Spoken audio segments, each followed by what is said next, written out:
I'm recording this for the audio. This is just for the audio of the video, for those who are interested in the audio. No one else is allowed to actually see the video. True facts. Welcome back to Something Awesome. I'm zettovyker with Let's Play Katawa Shoujo Act 2-4, Haneko's Scars. They are beautiful. They are truly...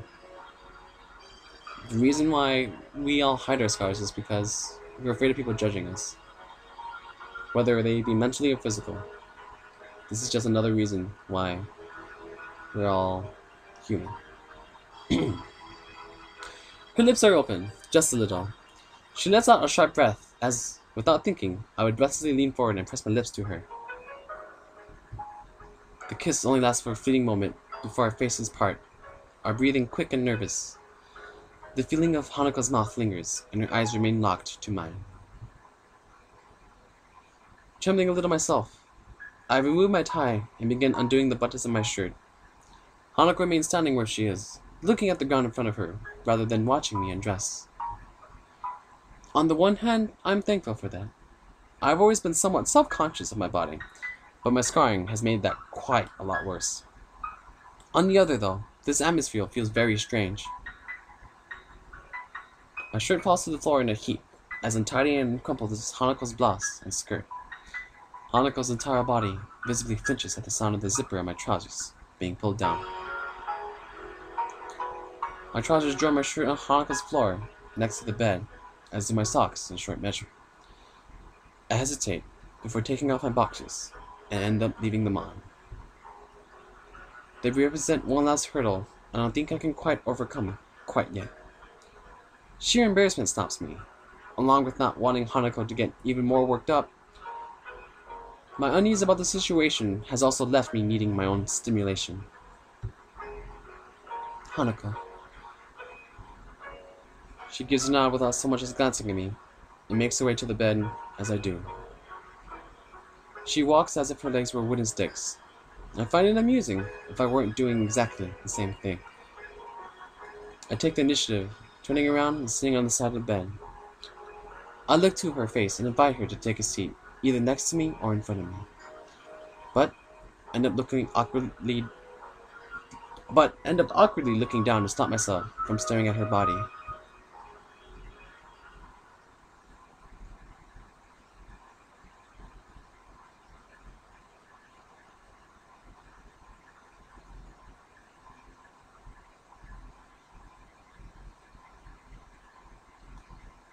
And then, after a couple of seconds, it ends.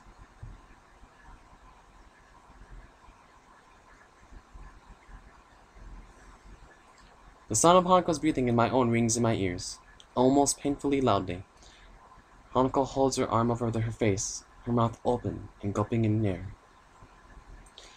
As I hold myself over her, suddenly my arms almost give way and my vision distorts, as if someone's grabbed it and pulled it sideways. I let myself fall sideways onto the bed, besides the panting Hanako, for fear of falling onto her instead. We both lie beside each other, naked, pressed against one another in order to fit on a bed made for a single person. My eyes try to focus on the ceiling. To not much success. Pulling a blanket over us to stave off the cold is all I can do. The only sound in the room is that of our breathing. The sweat that had accumulated on my body feels uncomfortable. We're both physically and emotionally exhausted, and a complete mess all over. My vision slowly begins to return to normal as I continue to stare at the ceiling, but my limbs still feel like jelly. I try to concentrate on my chest and find its beat irregular and mildly painful. This is a dangerous time. I have to think this through and not panic, lest I make my situation any worse. With a gulp of effort, I take control of my erratic breathing, forcing myself to make long, deep breaths. I count half a dozen before I start to physically feel calm again. Press my hand to my chest to assure myself. My heart beats back to normal. I'm okay. I turn my face towards Hanako, who's already looking at me. Her expression looks pretty dazed, but underneath that, there's definitely a look of concern. she's realized what happened. I'm okay. Everything's back to normal. I find myself barely able to get the words out between breaths. I don't think sex would tire a normal body out this much, so I have no doubt my condition's at least partially at fault. Why did my body have to do this right now? All thoughts in my heart, though, are pushed aside as I see the wide smile forming on Hanako's face. As always, I smile back without another thought. Hanako's smile has always been infectious with this almost childlike sweetness and earnesty, something that sets her apart from anyone else I know. Right now, we don't need words. Everything we want to communicate to each other, we can just share fine without them.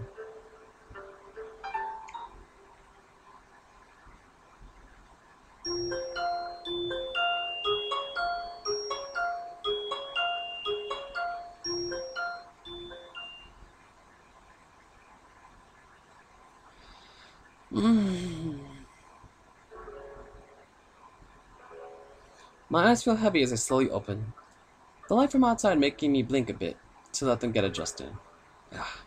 My body feels like lead, and my head feels just as heavy. Waking up to an unfamiliar ceiling is an uncomfortable feeling. It reminds me of the first time I woke to the dim-lighted white tile ceiling of the hospital. It's only after spending a few seconds staring up that I realize where I am. This is Hanako's dormitory room. I feel as though my heart stopped again as the events of last night rushed through my head. Blood rushes to my cheeks, and I shut my eyes once more. There's very little point to getting myself worked up this early, though, so I'll try to push such things out of my mind for now. I roll my head to decide if seeing Hanako's where she was when I drifted off to sleep. All that's there now is an empty space on the bed and the room beyond. I sluggishly sit up and rub my eyes, before pinching the bridge of my nose and looking around the room. The only person here is me. I still barefooted on my clothes, and after a quick scan of the floor for them, noticed that they'd been neatly folded in a corner of the room. Try as I might, I can't see Hanako anywhere. The foil packet for the condom has been removed too, presumably put into the bin. With a great yawn, I get myself out of bed and quickly look for some underwear. I grimace a little at the prospect of putting my boxers back on after yesterday's efforts did a job on them, but I don't have much choice. Taking advantage of the fact that I have some time without anyone around, I get myself dressed for the coming school day in short order. And then, I'm alone. Without anything more to busy myself, with my mind becoming focused on the fact that I'm still standing in another person's bedroom after we spent the night together, but there's not a single sign of her around. My gut proves to be more useful than my brain at working at this hospital. With a loud growl, it reminds me that she may just, well, be getting breakfast. I would like to wake up next to her, but maybe it's a good thing that I have a few moments alone. Hanako's room, as always, is quite bleak in appearance. There are precious few decorations and practically no personal artifacts that aren't hidden away in cupboards and drawers. She's lived here for 3 years, but the room looks as if it's barely been occupied for a single day. I shouldn't overthink this. She might just be living this way, as some do. Having the ability to put such low stock in physical possessions does have its advantages. But even so, it feels a little disconcerting given her past. She said she viewed herself as having her life on hold while at the orphanage. She certainly lives as if she still does, but after what happened last night, it's pretty hard to imagine that she still thinks that way. The sound of the door handle cracks through my thoughts, and I turn to face it. Sure enough, Hanako comes through and shuts the door behind her. She has what seems to be 2 microwave instant meals in her hands, so this is a little difficult. Good morning, Hanako. Morning. She gives me a little bow before making her way to her desk, setting down both plates. I can now see them to be very small satay dishes, their content steaming, with the fork stuck inside the rice of each. I give thanks to her bringing them in, and we each take one and get down to eating. She sits on a desk chair while I sit on the side of the bed. I don't like talking while eating, so the silence between us isn't annoying in and of itself. It's the fact that only exists because we don't quite know what to say to each other. That's off-putting. Off-putting. Hanako glances toward me every so often as she eats. I only notice her doing so because I'm doing just the same thing. We're eating together as if we're a couple. We even had sex last night. A first for both of us. Something feels wrong, though. Maybe that's why we can't say even a word to each other as we finish our plates and leave them in the sink. Maybe that's why we leave Hanako's room without holding hands or making small talk. Maybe that's why it feels as if we're further apart than we've ever been before. We enter the classroom together, neither of us so much glancing at each other. Just after we do so, I realize that this may have been a mistake.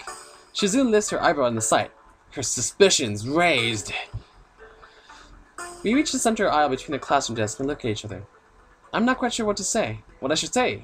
Does she want me to address her as a girlfriend? I didn't think our relationship was... Oh, that's why this feels so strange. See you. Okay. I awkwardly hold up a hand as we part to take our seats in our respective desks. I can't even look back out to her out of embarrassment. I feel like the gulf between Hanako and I is because of me! She soon begins to make her way towards me, but Muto enters the room. Thank you, Muto. I am thankful for his arrival being so well timed, drawing Shizune and her questions away to wait for another time. I wouldn't have been to her, anyway. I like Hanako, but I never told her what my feelings are for her. Hanako never said that she saw anything as being beyond a friend, either, yet despite that, we slept together. The bell to signal the beginning of lunch rings out. Muto is taken a little off guard, as his chemistry lecture being cut off by mid-sentence, much to his chagrin.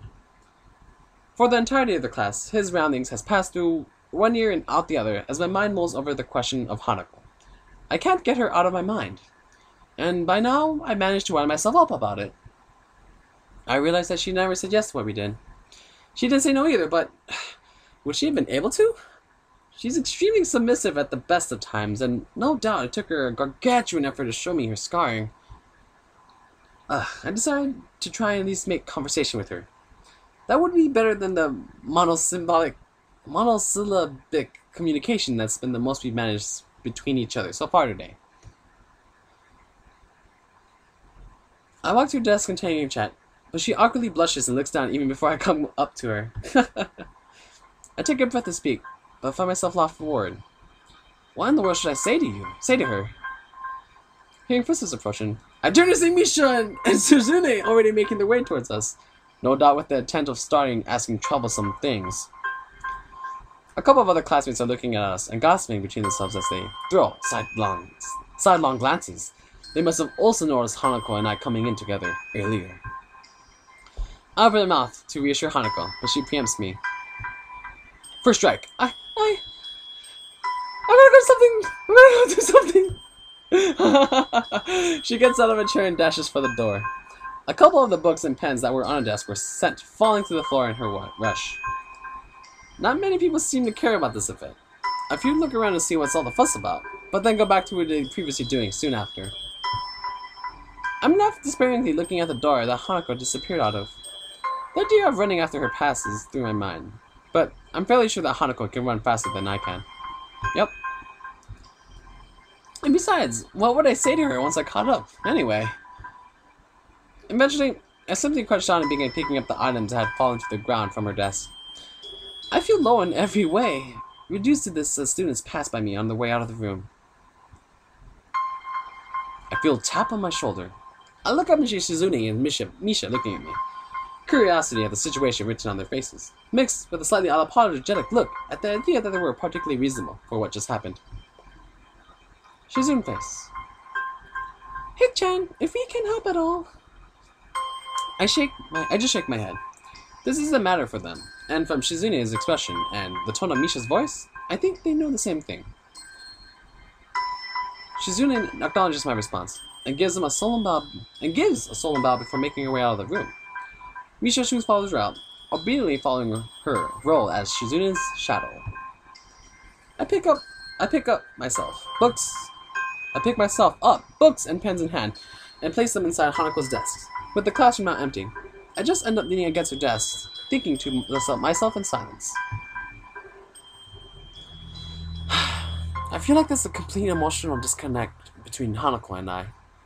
We haven't known each other for all that long, and despite wanting to start going out with her, I don't really know that much about how Hanako views things. I've been studying as hard as I can for our exams, but I still don't feel like I have any real sense of direction behind it. I tried to be a friend to Hanako, even if I couldn't tell her my feelings, and all we've done is try to drive each other apart. I couldn't even get to write a letter back to the girl who had ever loved me, Hanako. What should I do?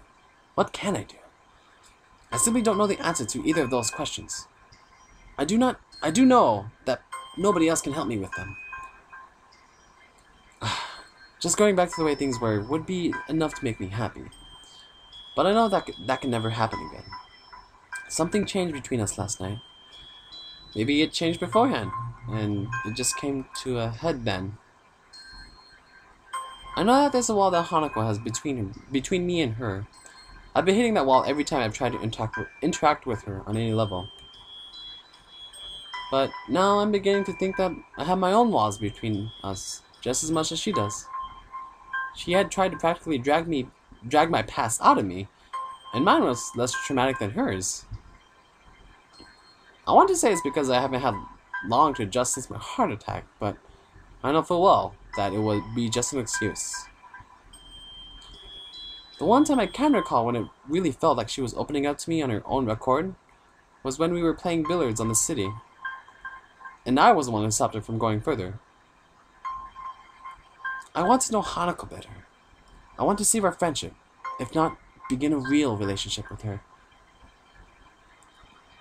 My mind begins to tick as I sit against her desk, thinking to myself in the empty classroom that we've spent so much time in together. I have to talk to Hanako.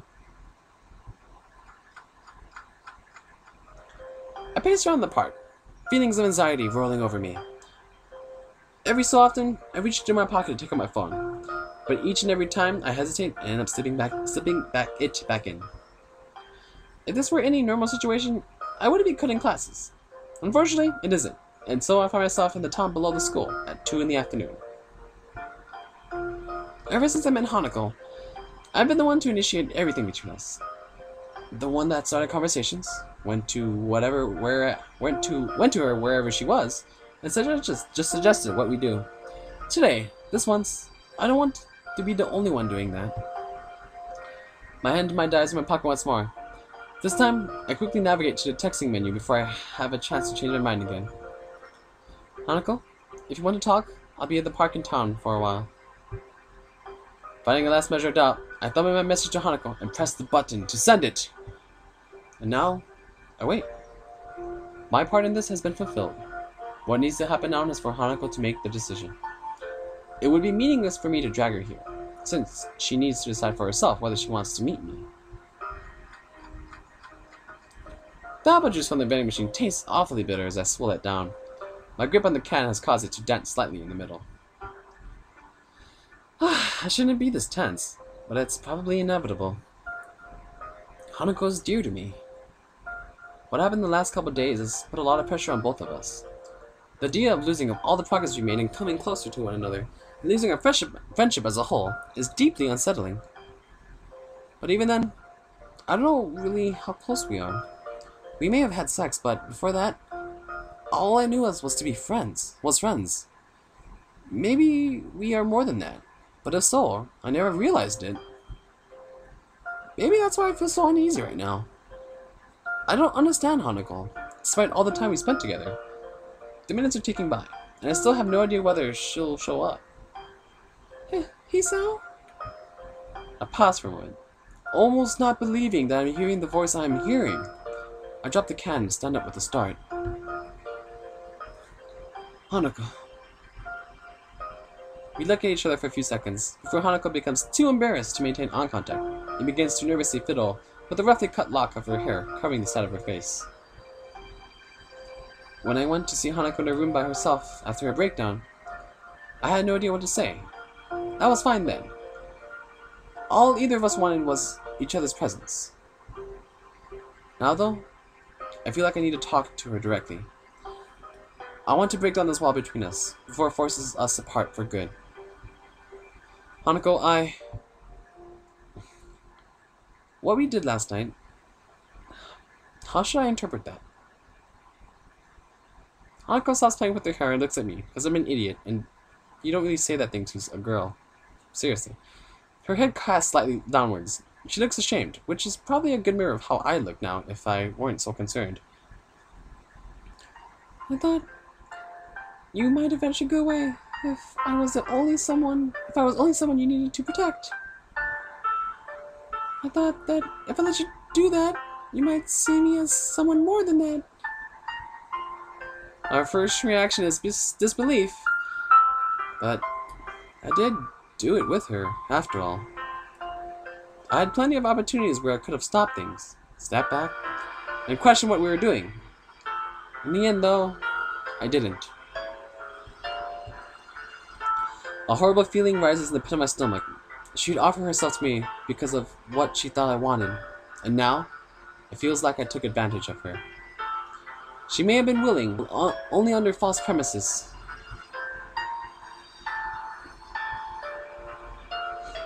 I had never been any good at hiding my emotions from physically showing, and now it was no different. Hanako looks down once more. A strange mixture of depression, regret, and sickness written into her face. Thick silence hangs in the air, save for the breeze blowing through the winds around us. I knew you couldn't look at me that way. Hanako's words were said in a little more than a whisper, seemingly distracted just as much as at herself as to me. In what way? What do you mean? All I ever was to you was a useless person, just someone to protect, someone like a child. I wanted to be more to you than that, but after so long, I got used to it. The tone of her voice is like any I've heard before. She sounds disgusted, but not at me, but at herself. After I came out of my room, I saw that you had started drifting away. I felt like I was going to lose you because you wanted somebody you could have that kind of relationship with. You were more quiet in school than before. You were getting on so well with Yuko. I thought I might lose you. She thought I was bored of her because I wanted a romantic relationship? But we're friends, right? I wouldn't just abandon you like that, even if what you're saying is true. Friendship was something I thought I'd given up on. I stopped believing in others after what happened after the accident. Before the accident happened, I got on well with people and other children. I didn't have many friends, but I didn't mind because I treasured the ones that I had. Afterwards, though, I was called names by others and teased a lot. It hurt really deeply. The teachers tried to help, but they couldn't do much, and even many of them recalled that was just the side of me. Among those calling me names and teasing me were the ones I thought were my closest friends.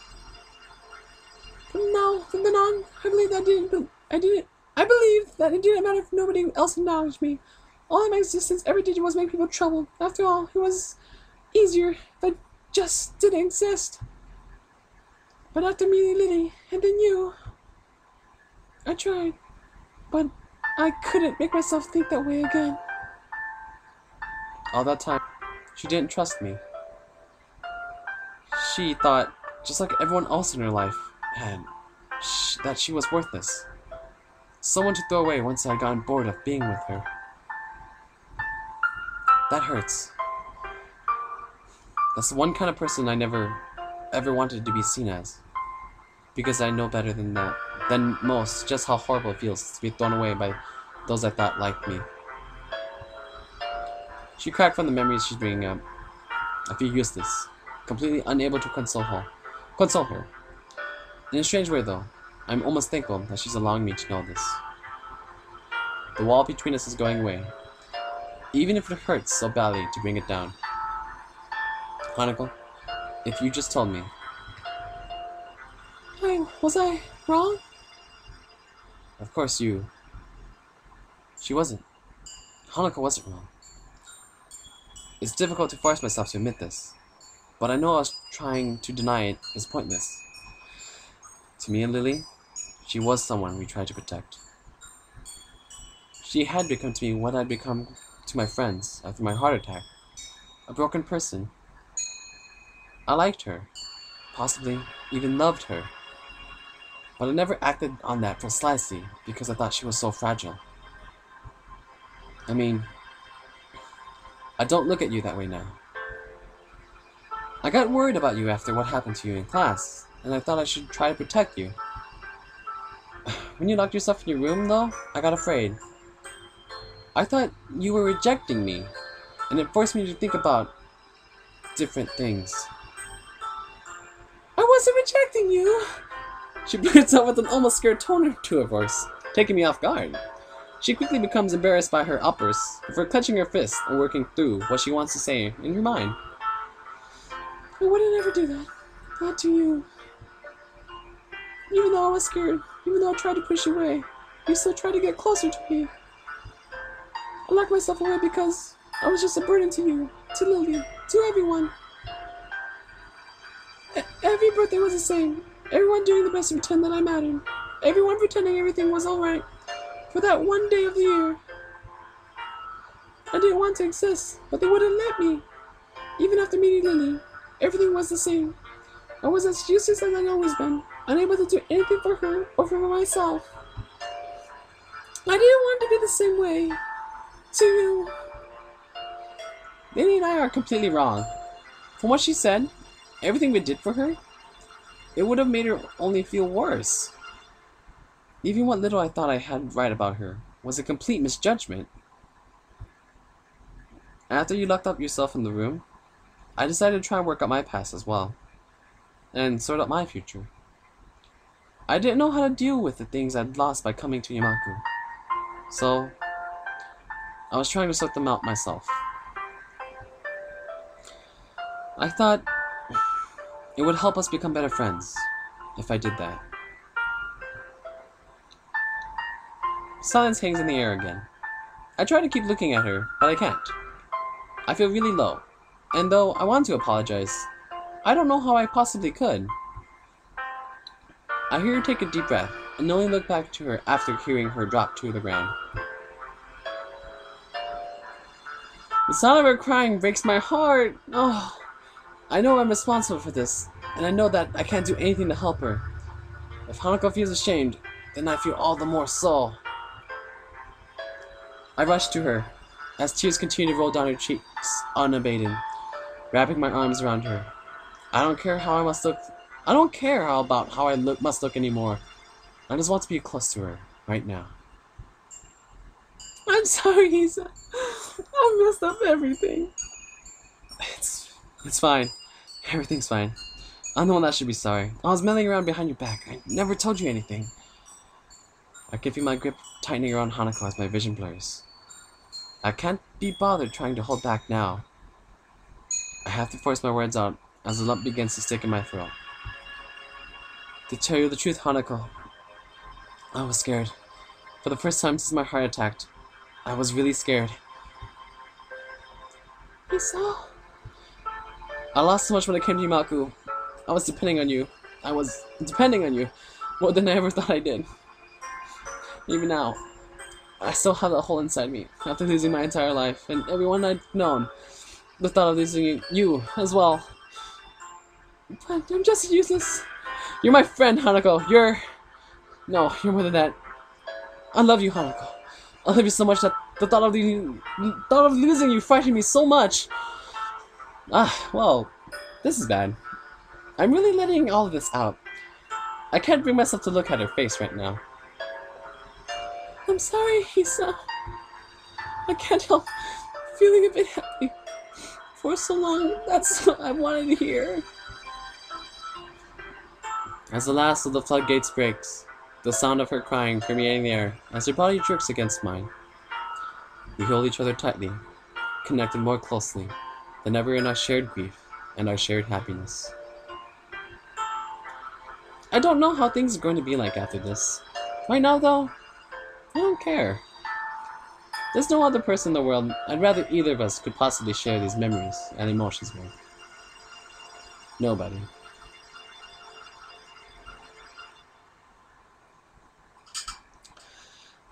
We will continue the last episode of See Something Awesome in the next episode. So I'll cut it off here. If you guys like this video, give it a thumbs up. Subscribe to... Well, you know what? Yeah. You know what? Let's just cut it here, guys. We'll have some real talk after the next episode. I don't really care anymore. This has been an amazing game playthrough. It wasn't really about subscribers or, you know... And I'm not to be mean, it wasn't really about you. I really like this game. I did. And for some odd reason, I knew how it would end this way. But I'm glad I had some people to share it with. I'm glad that the world has had a chance to play this game as well. But until next time, folks, good night.